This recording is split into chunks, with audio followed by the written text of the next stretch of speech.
Single rail line के पुराने राजेंद्र सेतु पर ट्रेनों के बढ़ते दबाव और 60 साल से भी ज्यादा साल पुराने हो जाने के कारण सीमित गति से ट्रेनों का परिचालन होने के कारण पुराने राजेंद्र सेतु के समानांतर में डबल रेल लाइन का नया राजेंद्र सेतु का निर्माण किया गया है। पुराना राजेंद्र सेतु पटना के मोकामा और बेगूसराय के सिमरिया को जोड़ने या दूसरे शब्दों में कहें तो उत्तर बिहार को दक्षिण बिहार से जोड़ने वाली बिहार की पहली रेल सह सड़क मार्ग है। गंगा नदी पर बनाए गए नए राजेंद्र सेतु ब्रिज का निर्माण एफकॉन इंफ्रास्ट्रक्चर लिमिटेड कंपनी कर रही है।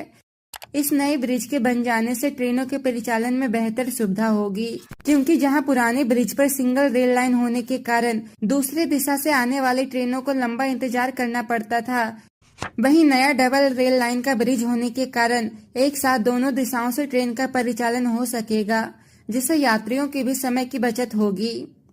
नए राजेंद्र सेतु ब्रिज की लंबाई 1.9 किलोमीटर है, जिसमें 2 अपार्टमेंट और 16 पिलर का निर्माण किया गया है। नया ब्रिज का निर्माण कार्य 2026 के गणतंत्र दिवस के दिन पूरा कर लिया गया था और अब ट्रैक बिछाने का काम भी कर लिया गया है। इसी के अंतर्गत हाथीदह जंक्शन अपर स्टेशन में 2 प्लेटफॉर्म का निर्माण किया गया है, जो पुराने हाथीदह अपर स्टेशन के समानांतर में बनाया गया है।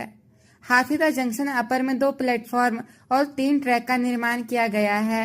प्लेटफॉर्म बदलने के लिए फुट ओवर ब्रिज का कार्य प्रगति पर है।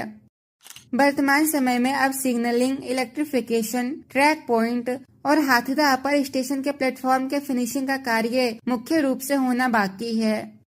किऊल पटना रेल लाइन पर आरओआर का कार्य भी पूरा हो चुका है।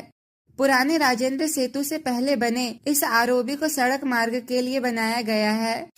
इसी ब्रिज से होकर अब सभी गाड़ियां पुराने सेतु के सड़क मार्ग पर जाती है और इसी आरओबी के नीचे से नए सेतु की डबल रेल लाइन जा रही है।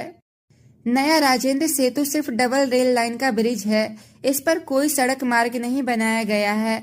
इस कारण से इस पुराने सेतु का सड़क मार्ग चालू रहेगा, जिसके लिए पुराने राजेंद्र सेतु ब्रिज का मेंटेनेंस कार्य भी प्रगति पर है। नए राजेंद्र सेतु से होकर ट्रेनों के परिचालन की अगली तिथि जून 2026 निर्धारित किया गया है।